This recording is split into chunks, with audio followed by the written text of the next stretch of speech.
अगर आप हार नहीं मानते तो आपको कोई नहीं हरा सकता।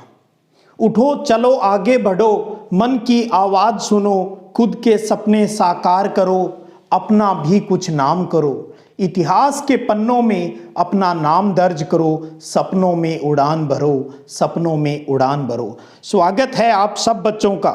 जय हिंद, जय भारत। इतिहास परीक्षा उत्सव, एक बार फिर हम इतिहास को एग्जाम नहीं, इतिहास का फेस्टिवल आपके सामने हैं। और आज से फटाफट सीरीज के माध्यम से इम्पोर्टेंट प्रश्नों का अभ्यास है वो शुरू कर रहे हैं। आप भी फटाफट रिवाइज कर लीजिएगा, घोटते रहिएगा इनको। चलिए आज का पहला प्रश्न, हड़प्पा सभ्यता की अधिकांश मोहरें किस पत्थर से बनाई गई थी? ऑप्शन आप देखते चले, साथ में आपके सामने लिखे हैं जैस्पर, चर्च, स्फटिक, सैलखड़ी। कौन सा होगा? हड़प्पा सभ्यता के अधिकांश मोहरें किस पत्थर से बनाई गई? सैलखड़ी। अगला प्रश्न है कि भारतीय पुरातत्व का जनक किसे कहा जाता है? जॉन मार्शल, मेके, दयाराम साहनी, अलेक्जेंडर कनिंघम। कौन सा होगा सही उत्तर? Alexander Cunningham.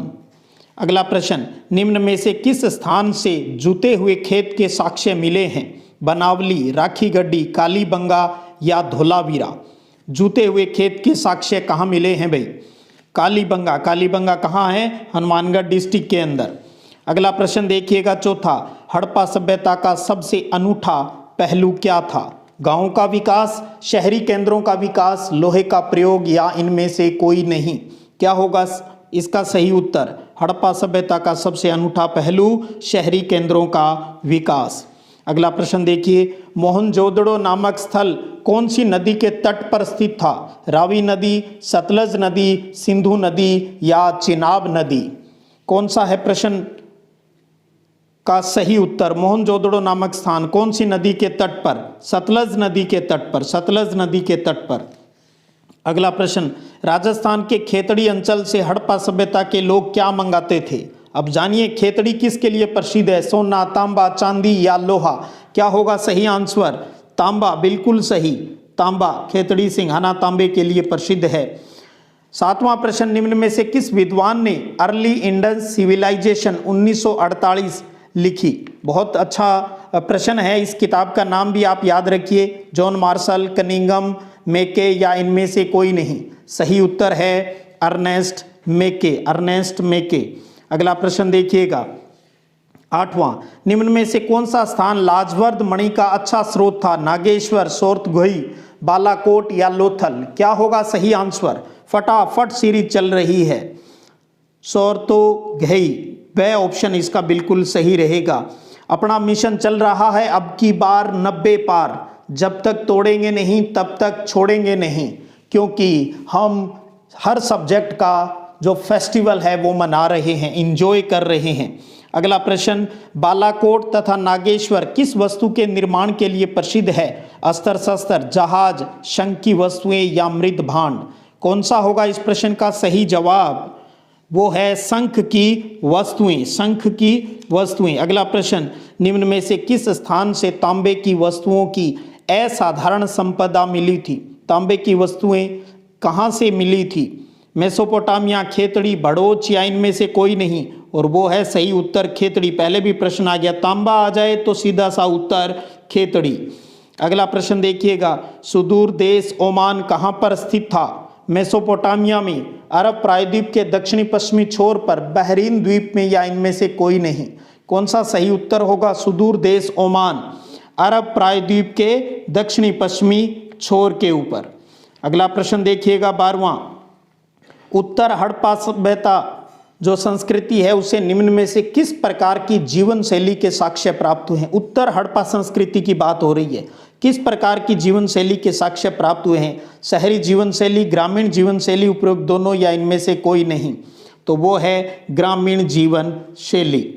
अगला प्रश्न देखिएगा, मेसोपोटामिया के लेखों में वर्णित मगान से क्या आशय है? मेसोपोटामिया के जो लेख हैं उसके अंदर मगान, इसका अर्थ ओमान, बहरीन द्वीप, दिलमून या खेतड़ी। क्या होगा इसका सही उत्तर? बिल्कुल ओमान, ओमान। अगला प्रश्न देखिएगा, निम्न में से ब्राह्मी और खरोष्ठी लिपियों को पढ़ने वाला था? जॉन मार्शल, कनिंघम, व्हीलर या प्रिंसेप। ब्राह्मी और ख्रोष्टी लिपियों को पढ़ने वाला इनमें से कौन सा है? बिल्कुल सही, प्रिंसेप। प्रिंसेप का नाम आता है ब्राह्मी और ख्रोष्टी लिपि को पढ़ने वालों में। अगला प्रश्न है, बौद्ध और जैन धर्म के आरंभिक ग्रंथों में कितने महाजनपदों का उल्लेख मिलता है? बहुत प्यारा प्रश्न। बौद्ध और जैन धर्मों के शुरुआती ग्रंथों में कितने महाजनपदों का उल्लेख मिलता है? 8, 18, 16 या 14? क्या होगा सही उत्तर? सबका रटा हुआ है 16 महाजनपद।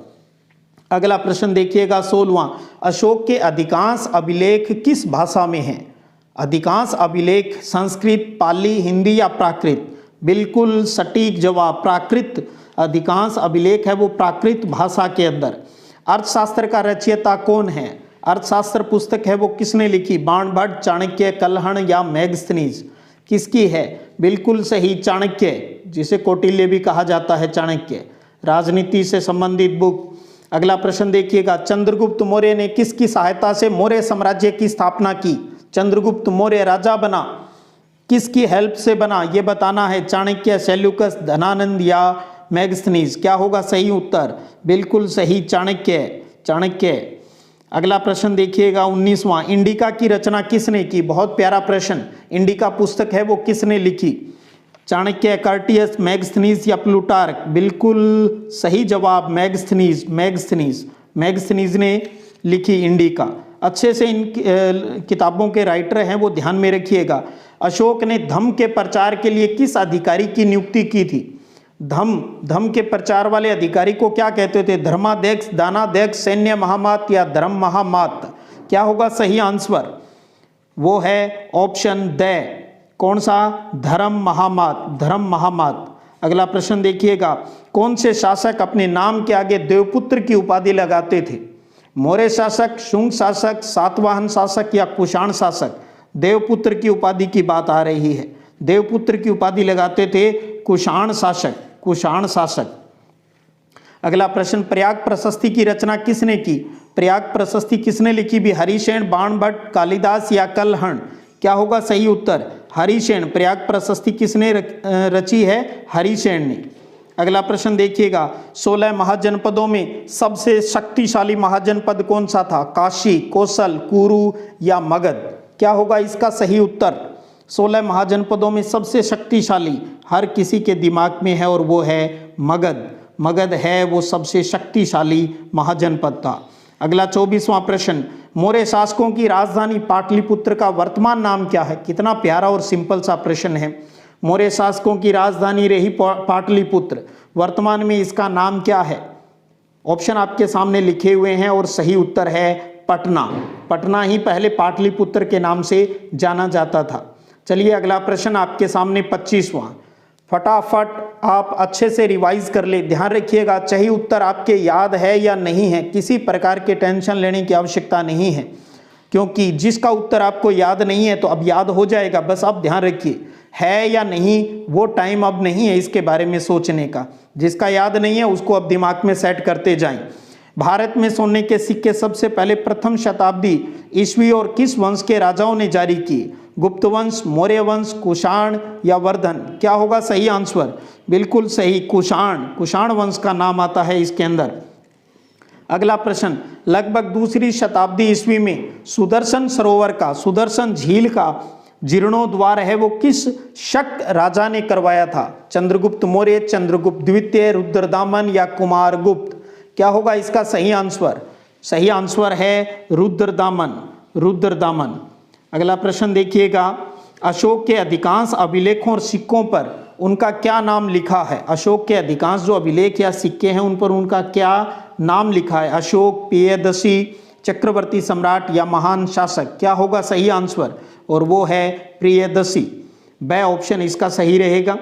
अगला प्रश्न देखिएगा 28वां, मगध की प्रारंभिक राजधानी कौन सी थी? राजगाह, पाटलिपुत्र, इंद्रप्रस्थ या मथुरा? कौन सा होगा? मगध की प्रारंभिक राजधानी कौन सी थी? और वो सही उत्तर है राजगाह।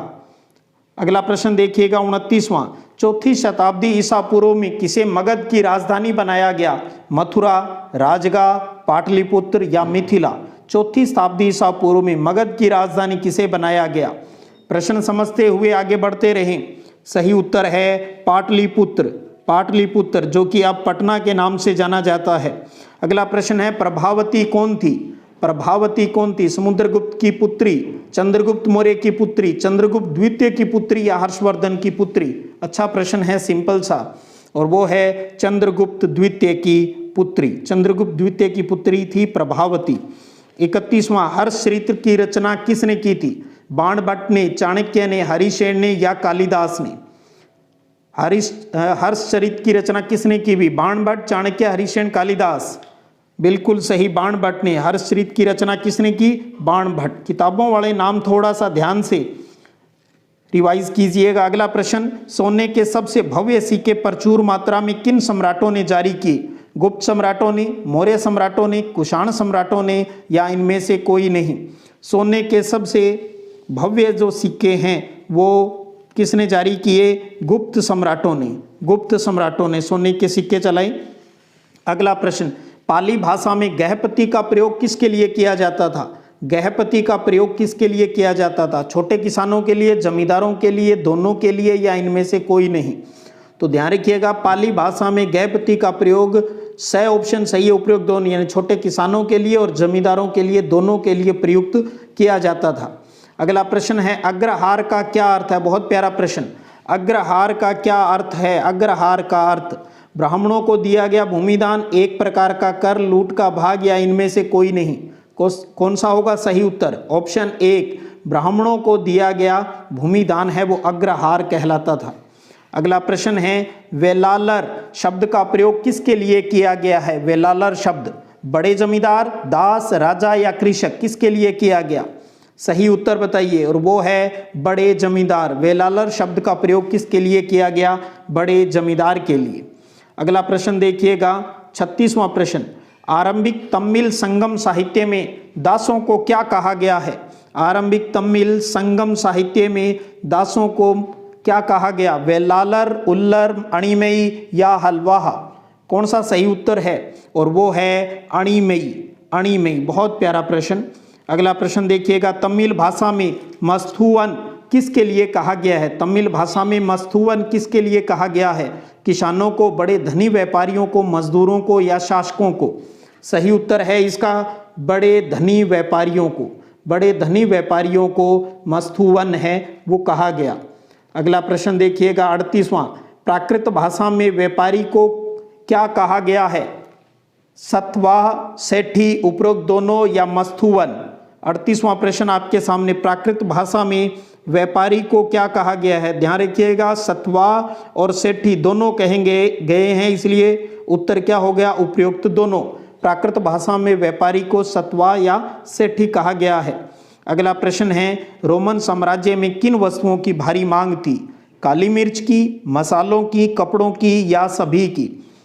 सही उत्तर है रोमन साम्राज्य में कपड़ों की भारी मांग थी। ऑप्शन स इसका सही है। अगला प्रश्न देखिएगा, 40वां प्रश्न, सर्वप्रथम किसके नेतृत्व में महाभारत का समालोचनात्मक संस्करण परियोजना की शुरुआत की गई? बहुत अच्छा प्रश्न। महाभारत का समालोचनात्मक संस्करण है वो उसकी शुरुआत की डॉक्टर कापड़िया ने, वी.एस. सुंगथाकर ने, ओझा ने या इनमें से कोई नहीं? कौन सा है इसका सही उत्तर? बिल्कुल सही, वी.एस. सुंगथाकर ने। वी.एस. सुंगथाकर ने। तो ये थे आज के अपने 40 क्वेश्चन, पहले, दूसरे और तीसरे चैप्टर के लिए गए हैं। इसी सीरीज़ को आगे बढ़ाते रहेंगे। आप अच्छे से रिवाइज करते रहिएगा। अपने कमेंट भी कीजिएगा, किसी प्रकार की कोई दिक्कत हो, कोई मिस्टेक हुई हो तो बता दीजिएगा। और आपको बार बार रिवाइज करते जाना है, क्योंकि इन्हीं छोटे प्रश्नों में से आपको रिक्त स्थान मिल जाएंगे, वन लाइनर है, हर तरीके से। और सबसे बड़ी इस के नीचे डिस्क्रिप्शन के अंदर इसकी आप देखेंगे, नीचे ज्योग्राफी, पॉलिटिकल और हिस्ट्री है, उनकी प्लेलिस्ट दी गई है, तो आप वहां से भी फ़ायदा उठा सकते हो। इससे पहले भी कुछ क्वेश्चनों को लेकर वीडियो जारी हुए हैं, उनको भी आप देख सकते हो। अच्छे से रिवाइज करना है, क्योंकि हमारा मिशन है अब की बार 90 पार, और हम ज्योग्राफी फेस्टिवल के बाद अब इस हिस्ट्री फेस्टिवल को भी आसानी से जीत लेंगे। मन में है विश्वास, पूरा है विश्वास, हम होंगे कामयाब, हम होंगे कामयाब। चलिएगा आगे के प्रश्नों को लेकर कल फिर मिलते हैं, तब तक जय हिंद, जय भारत।